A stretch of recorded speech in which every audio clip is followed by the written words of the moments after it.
What's going on, guys? Welcome back to Clay's Coins. I believe competence creates confidence. This is not financial advice. Go ahead and hit that like button and subscribe button so we can get into some international crypto news. We're going to be taking a look. I'm out of the United States, but we're going to be taking a look at 4 separate countries from all over the world, figuring out what's going on with crypto over there, some different headlines that have popped up, mostly about regulations. We're going to be looking at, why are regulations so decisive when it comes to cryptocurrency, how decentralization and regulations don't exactly go together very well, and what certain countries are doing that really exemplify what we're talking about. Real quick, guys, first a word from our sponsor, WeBull. WeBull is bringing you guys the best offer they have ever allowed me to give you guys. All you need to do for the month of September, hit my exclusive affiliate link in the bio or the pinned comment, set up any new account, fund it with any amount whatsoever, and you can get up to 12 free fractional shares worth up to $30,600. Tell me that's not a return on your investment. You set up a new account, literally put a penny into it, and you can hit the random number generator and get up to $30,600 in free stocks back just from setting up an account and putting a penny in. I know that we're not in the best climate right now for cryptocurrency or stocks, and when the bull run starts to happen, we're going to have plenty of 100,000x. There's going to be some micro cap gems out there, but they're hard to come by, and you got to do some research. You got to watch the markets. You know what's really easy? Being able to download something, put in your email address, put a penny into it out of your bank account, and get up to $30,000 just for doing that. I mean, it doesn't get much better than this. This was an amazing promo they were doing. They extended it exclusively for you guys. It was first come, first serve for the ambassadors. I made sure to get it for you guys. So go ahead and show WeBull that the channel is doing a great job and that you guys think I'm doing a good job. Because if you sign up, set up, they see all those numbers, and it just looks so much better for the channel, guys. So I can keep giving you guys these amazing deals. You can trade options, crypto, paper trading, they have over-the-counter stocks, Forex, they have so many different avenues in which you can approach investing and financials. Definitely go check them out. At the very least, all you have to do is set up an account and you get free shares. You can cash it out if you want. You don't even have to keep the app. Just, you do you. I trust you guys to make an appropriate decision when it comes to your finances. I'm just here to give you guys the information, education, and better understanding, as you guys know. Let's get right into the video. Alright guys, so starting it off, we have 2 articles from Bitcoinist and 2 articles from Decrypt. These are both great news sources for cryptocurrency. They seem to be decently unbiased. Obviously most people in this are biased towards cryptocurrency, so, we'll see here, but this is South Koreans to pay a hefty gift tax on crypto airdrops. As the use of crypto assets increases, different jurisdictions create laws to govern their applications and controls. Some rules are connected to various aspects, with regulations and taxation taking significant roles. One thing that you're going to notice as more countries, more governmental regions start regulating cryptocurrency is they're going to want to tax it. Well, there are billions, literally billions and billions of dollars circulating around in cryptocurrency. One of the biggest draws to it is that it's decentralized, and most centralized governmental structures don't have nuanced approaches to regulate it yet. That's one of the biggest things. It's the personal liberty, the liberation of financial freedom on a personal basis. So when any government sees that and formulates an idea of a way to get a cut of that, they're going to, also known as taxes. In a global analysis, cryptocurrency taxation is getting on the high side. This is because most governments want to reap from the trading and transfers characterizing several transactions with virtual assets. NFTs are a great example too. In a recent development, the South Korean Ministry of Strategy and Finance, that's a hell of a title for your group, your section, brings in a new taxation gift on cryptocurrency airdrops. This is not great. The authorities are levying the tax on third parties who get the cryptocurrency transfers free. According to the Ministry of Finance spokesperson, the free transfer of virtual assets is categorized as a gift. For those of you who don't know, I didn't know prior to reading this article, South Korea has taxation on any gifts. So if I give you, let's say the taxation is 30%, and I gift you $1,000 for Christmas, they're expecting you to report that gift to the government and pay 300 of that to the government and tax that gift. So, I mean, that's let me know in the comment section down below if you guys know anyone who's been to South Korea, lived in South Korea, if you guys are from South Korea, or if you just have any familiarity with the laws and jurisdictions over there and what they can actually do when it comes to gift taxes outside of digital assets. The South Korean Ministry of Finance disclosed its plans early on August 22nd. This was during its response to a tax law interpretation for the freely movable digital asset. There has been a demand to ascertain if the authorities would implement the gift taxation law. Obviously, they're trying to figure out whether or not they're going to do this, and if they do it, if anyone's going to enforce it, because I'm sure you guys have seen the, when you're watching a movie as a kid, these little commercial type things, in the intro to the movie in the early 2000s, you would always see this B-roll clip of some kid on his computer illegally downloading movies, and then, it says would you steal a car? Would you steal a purse? No, so don't steal movies. And it's like, well, police are enforcing the first two. Have you ever had a police officer knock on your door and check to see if you're pirating movies or music? No. Have you ever seen someone get stopped when they're at a traffic stop and the police officer to be like, hey, let me see, did you buy this? Let me see the receipt from the album you're playing right now. Did you download this music illegally on LimeWire? If it's not an enforceable law, is it really a law? Yes, but at the same time, if you're leaving it up to the honor system, most of the human species doesn't do too well with that without manipulating it. In the operation of cryptocurrency protocols, airdrops are very famous, as you guys know. It offers an opportunity for digital asset holders to receive rewards from a protocol in the form of the native crypto token. Airdrops usually occur during the period that an existing blockchain undergoes hard forking for the function of a new one. That is a very important point, and why I highlighted that, because obviously this gives you kind of a quick both assessments. Is they're seeing these airdrops and these gifts of this cryptocurrency that they have no part of, they have no hands in, being given out to people just for free is what they think. And then, they want to take advantage of that and make a little bit of money off that. Little do they know, a lot of these airdrops are like when, let's say, for meme coins, Volt Inu. I'm not a holder of it. I've never traded it. I've never owned it, but I do know people who have, and I have subscribers. Let me know if you're part of the Volt army down in the comment section down below. When Volt Inu bridged into Volt Inu 2, there was a huge airdrop system that was going on with Volt Inu 1 holders sending their whatever and then receiving whatever on the new network, however it worked. That's just a quick example of how these things happen.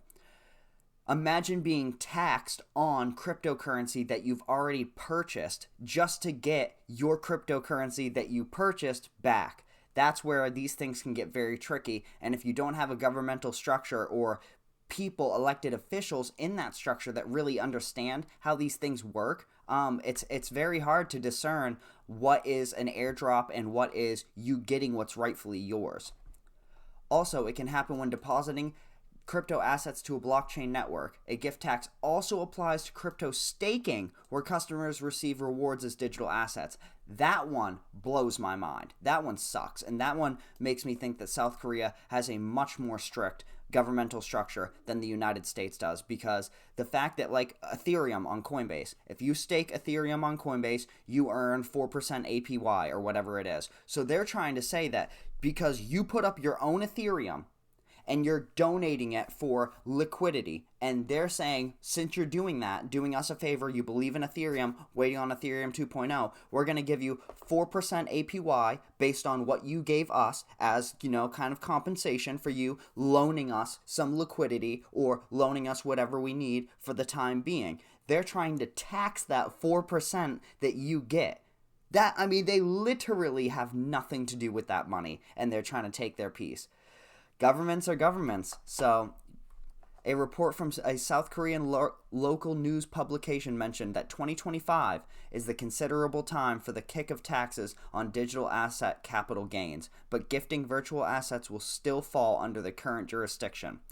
The South Korean gift taxation law applies to all items of economic value which can be converted to fiat currency. Anything that you can trade for real-world money. Apparently, I mean, I always end up bringing up RuneScape in my videos somehow. I haven't played RuneScape in like a couple years, but if you were to buy RuneScape gold or sell RuneScape gold or gift it, like, obviously, because you're not supposed to, it's not, okay, Diablo, there, I don't play Diablo, but I have friends that do. My brother-in-law plays it. So with Diablo, you can sell forum gold. So if you were to receive forum gold and gift it to someone, as, you know, gift it to one of your buddies to get him started or whatever, is the South Korean government going to want to tax that forum gold because it can be sold for real? I mean, it can be converted to fiat. Anything you can buy with regular currency, that's what they're saying is eligible.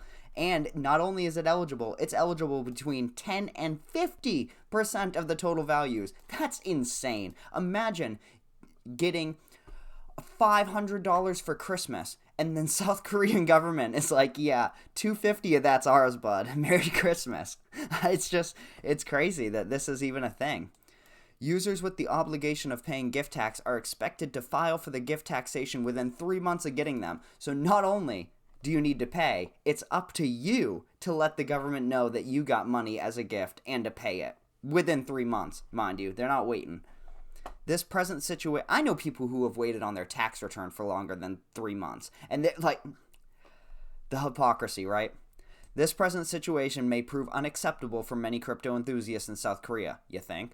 While the government is looking to increase its revenue source, the digital currency community will consider it a loss to their gains, but then that's part of why many people frown at regulations, because once any type of regulations get implemented, it's just a cascading effect from there. It will only snowball and it will only get bigger until there's pure regulation and then a massive revolution. That's what's always happened with every governmental structure, literally ever. Which leads us into our next article from Decrypt. And this one, we're going to skim through a little bit just because it's kind of a lot of nonsense and filler, to be honest. Australia unveils plans for crypto regulations unlike, quote-unquote, anywhere else in the world.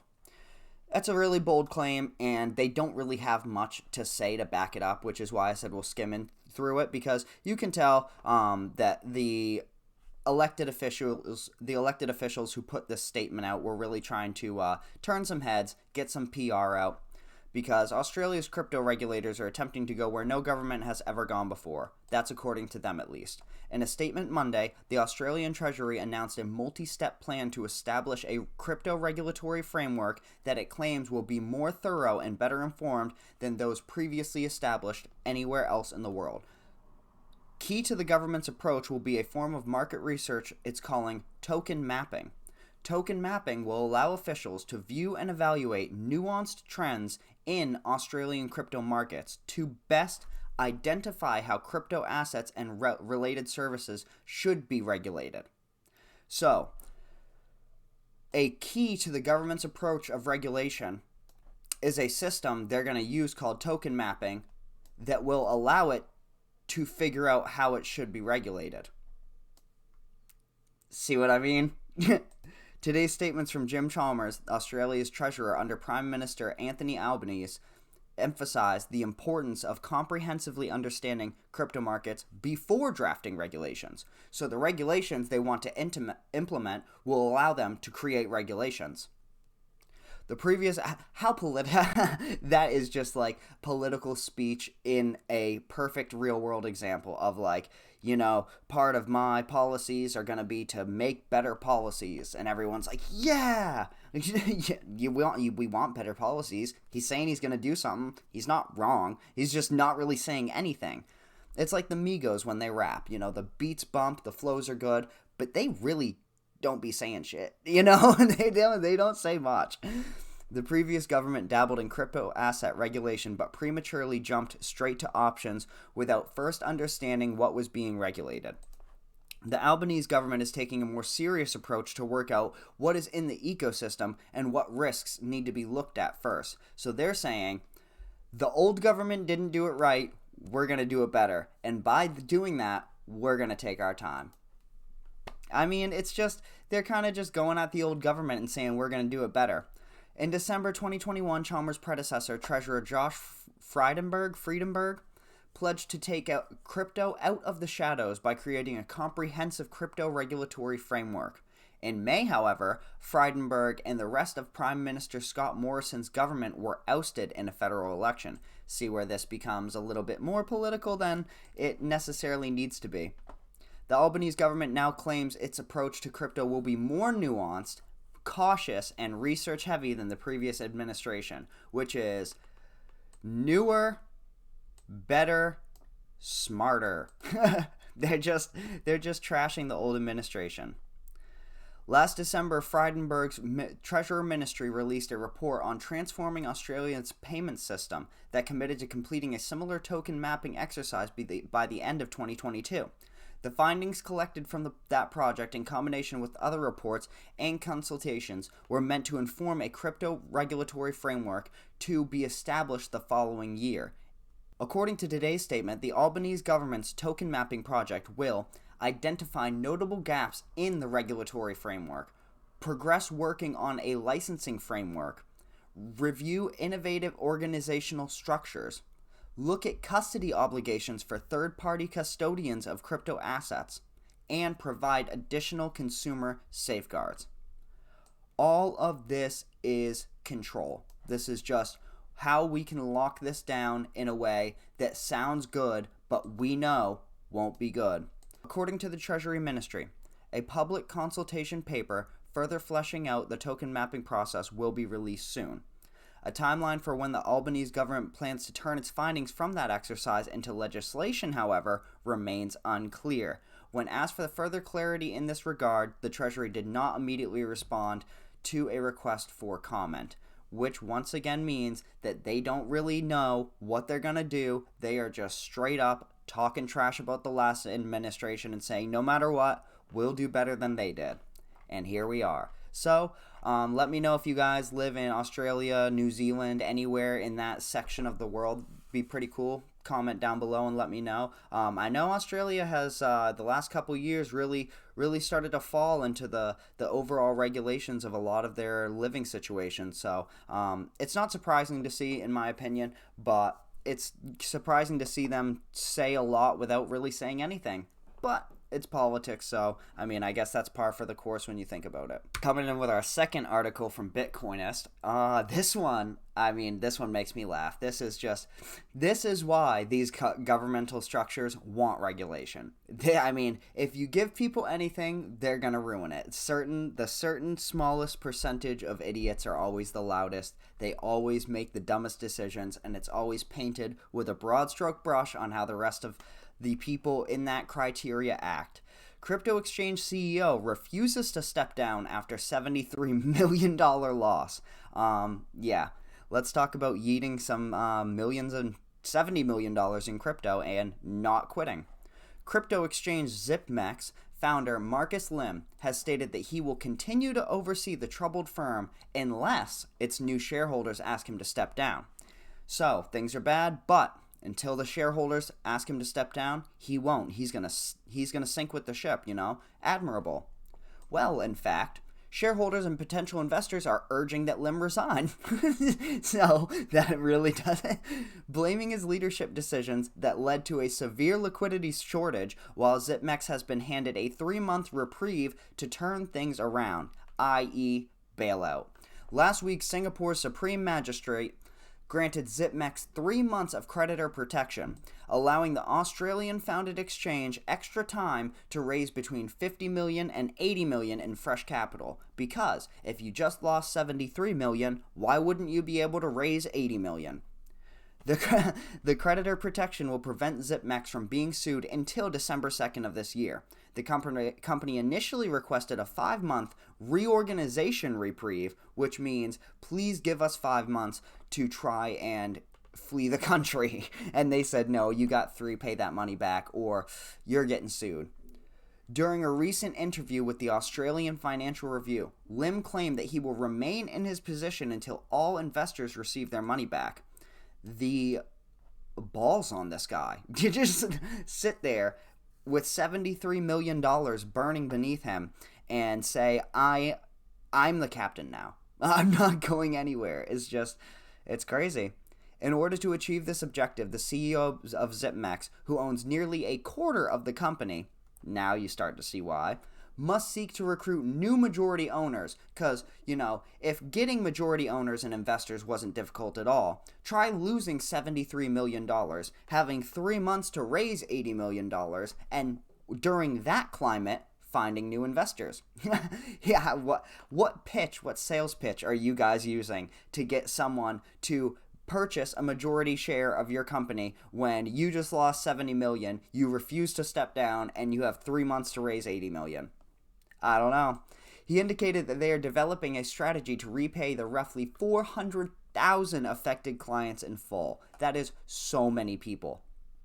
Lim stated that he and co-founder Akalarp Yameli no way that's right. I tried it though for you guys. Will leave upon reaching this objective, should investors still desire their departure. Should this occur, my co-founder, Akalarp, and I have made it plain that we will work fully with them and their wishes if they seek a management change, which they already do and they have ignored.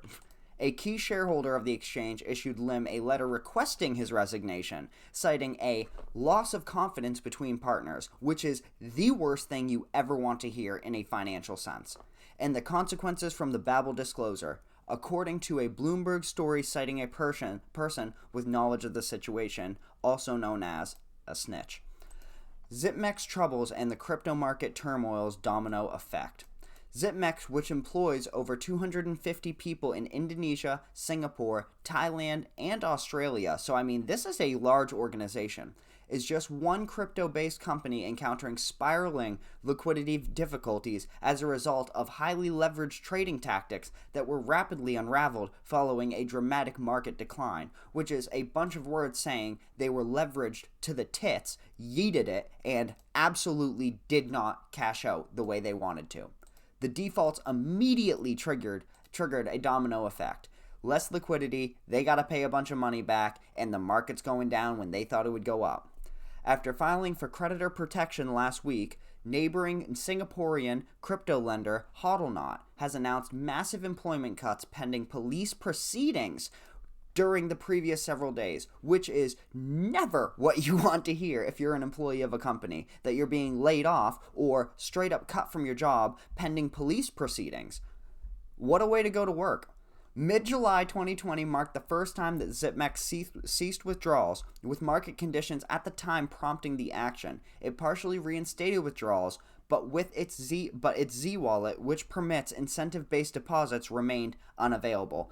Anytime they cease any incentive-based rewards or perks, anything they've advertised as compensation for doing something, and they just make it unavailable, that's a really bad sign, because most of the time those are things that you do when you're in a nonstop cash positive net flow, because you can afford to attract new users by giving them, a promotional bonus by signing on, for example, like WeBull. That's how WeBull is doing an excellent job in the fintech industry, because they can absolutely afford, in market conditions like this, to do the giveaways and sponsored new account setups and different things that they do, the affiliations with awesome channels like mine, and all the awesome things they do for new users. There's a reason they can do it, and it's not because they just started and they don't know what they're doing. They took their time. The exchange, which has digital asset trading license from the Thai Securities and Exchange Commission and a presence in Australia and Indonesia, disclosed at the end of the month that it was contemplating a potential acquisition proposal and was in discussions with interested parties. I don't know who's going to buy it unless it's the Australian government shutting it down or using it for data science, but this isn't a great thing if you work for ZipMax or were invested in using ZipMax. Let me know if you've ever heard of that app. Obviously, once again, this is from right around that area of the world: Indonesia, Singapore, Thailand, Australia. So let me know if you've ever used anything like that. I haven't, but definitely comment down below if you know anyone who has. And now our last article from Decrypt, the last of two. That's like all of us when I'm talking about me and someone else. I don't know. That just came out weird. But also, Argentine province allows millions to pay taxes using stablecoins, which is amazing, but I feel like it should be Argentinian. Maybe it's not, but I like saying Argentinian better. But Argentine province. Inhabitants of Mendoza can now pay for government services in USDT or DAI. That is so cool, guys. This is a huge positive turn that I wanted to end the video off on. I believe this is the last article we're reading in today's video. The province of Mendoza in Argentina now supports stablecoins as an option to pay for tax payments, the region's government announced Saturday. The Mendoza Tax Administration, or ATM, they just moved stuff around to make sure that it was ATM. That's not how acronyms work. That's just not. Is giving its roughly 2 million residents more online payment options for their taxes in an effort to move towards modernization and innovation, according to the government website. This is a good idea, in my opinion, when it comes to regulations, is countries who have shown a persistent interest in Bitcoin, blockchain technology, and the future of digital currency, using stablecoins for people to pay their taxes with rather than forcing people to pay taxes on gifted airdrops. This is, there's a difference. It's kind of like a negative to positive reinforcement type thing, and these are the nuances that places like Australia and South Korea need to be looking at, not punishing its users for using crypto, allowing its citizens and the people who live there and use cryptocurrency to almost feel rewarded by being given this option to add real-world utility to their stablecoins. I mean, this has as much real-world utility as almost anything does when you can literally pay your bills to the government with crypto. It's in an 11-page document outlining the crypto payment process. Tether's USDT and MakerDAO's DAI stablecoins are shown as two cryptocurrency payment options. Taxpayers can use their Binance, Ripio, Buenbit, Bitso, Lemon, or Bybit crypto wallets, to name a few. Binance. The ATM site will generate a QR code for users to scan with their crypto wallets after filling out preliminary information. Upon receiving the stablecoins, the ATM will convert the US tethered stablecoins into pesos for processing and provide payers with a receipt of the transaction. And it shows you how this works right here. You can see right down here, you have your, looks like credit card, debit card, your online banking, maybe checking photo, something like that, money transfer, and then your cryptocurrency, which is a new option, which is really cool. Mendoza province is located in western Argentina, south of San Juan, and east of the Republic of Chile. It is the fourth most populated province of the country with over 1.7 million inhabitants. Argentina is a nation with a history of state bankruptcies and severe inflation, is no stranger to cryptocurrency, with a 64% inflation rate year over year as of August, which is friggin' astronomical. I mean, you want to talk about the U.S.'s in being in this period of inflation and this recession, this dwarfs our inflation numbers in comparison. It may not be surprising that the Mendoza government sees value in giving residents the ability to use cryptocurrency that's being touted by some as a hedge against inflation. With U.S.-backed stablecoins tied to the U.S. dollar, America's 8.5% inflation rate may be a more appealing option for many, so they can use America's, the value of the U.S. dollar, which is at an 8.5% inflation rate. The Tether and DAI stablecoins are going to be tied to that, rather than using the Argentinian dollar or peso or whatever it is that has a 64% inflation rate. In fact, enough Argentinian crypto traders have used crypto to swap their pesos for US dollars that its federal government has enacted restrictions against the activity.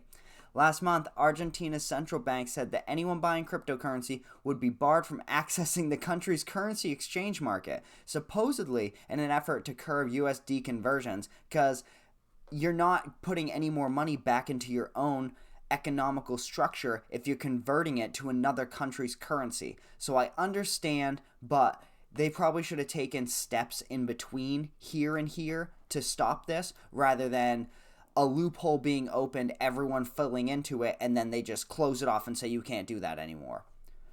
While Argentina's president previously said he was open to adopting Bitcoin as legal tender, the country's relationship with crypto is complicated. Earlier this year, Argentina added cryptocurrencies to its anti-money laundering regulatory regime, requiring crypto exchanges and firms to report additional information to the government than other firms would need to. As Argentina's federal government takes steps to regulate crypto, it appears provincial entities like that in Mendoza are looking toward crypto adoption. That is one thing, it's the silver lining with regulation, is the adoption by a mass governmental structure, which could be huge. They do show USDC and they do show Binance USD. Oh, now that I think of it, they actually have the US Terra right here. I can't imagine that's doing too well. If you could have one stablecoin that's doing worse than 64% inflation, it's definitely US Terra. Alright guys, that's going to be everything for today's video. I wanted to give you some worldwide international news, and to be completely honest, I recorded this entire video. Well, the first 3 articles, the 4th one I had found since, but I recorded this whole video with my face cam up. I never switched it to my computer screen. So I was just reading and talking, highlighting things on the screen, and I went to the end screen, went to do my outro like I'm doing right now, and notice I didn't have to switch my face cam because I never switched it off. So, but I mean, I liked it. There's a lot of interesting information. It really gives you an idea of what's going on throughout the world and the overall fundamental sentiment of cryptocurrency from a governmental and institutional standpoint. We're retail investors, most of us anyways. I can't imagine I have any institutional investors watching my stuff. Let me know, I guess, if you're a JP Morgan executive or something. But most people that I am talking to on here are retail investors, and it's hard for us to determine what exactly an institutional mindset is on cryptocurrency, especially from a governmental standpoint. This is how we can. It might not be as up to date, rate up, what's going on, but the news cycle is so fast nowadays that, I can usually come up with some pretty good stuff to bring you guys to give you an idea of how, the world is going, everything like that. So, if you haven't already, you guys know, go ahead and hit the like button, hit that subscribe button. All comments help the algorithm. Sharing the video and sharing the channel with anyone you know that likes cryptocurrency, just sharing it to your social media. If you share it on Twitter, and, I see it because you're going to tag me if you share it on Twitter, @RealClaysCoins, I'll like it, I'll retweet it, I'll interact with you guys on Twitter. I have no problem with that whatsoever. You can share it on Facebook, you can share it on wherever you want. You can clip this and upload it to TikTok if you want to get me popping on there. I'm not going to use TikTok because I've read their terms and conditions, and I am not about that life. But if you guys wanted to do it, go ahead and follow me on @ClaysCoins. Like I said, like, subscribe, comment, share, join the channel if you want to help support, and absolutely do yourself a favor and hit that WeBull link. Set up a new account if you haven't already. Go ahead and fund it with any amount, and you can get 12 free fractional shares up to $30,000. It doesn't get better than picking up a penny on the ground, putting it into a WeBull account, and getting a new car. That's essentially what you could end up doing. And, of course, it always helps the channel out so much. So, thank you guys. I love you guys. Put a flexing emoji in the comment section down below if you enjoyed the video, as you know. And stay safe out there. Stuff is crashing, but this is just the dip before the rip. So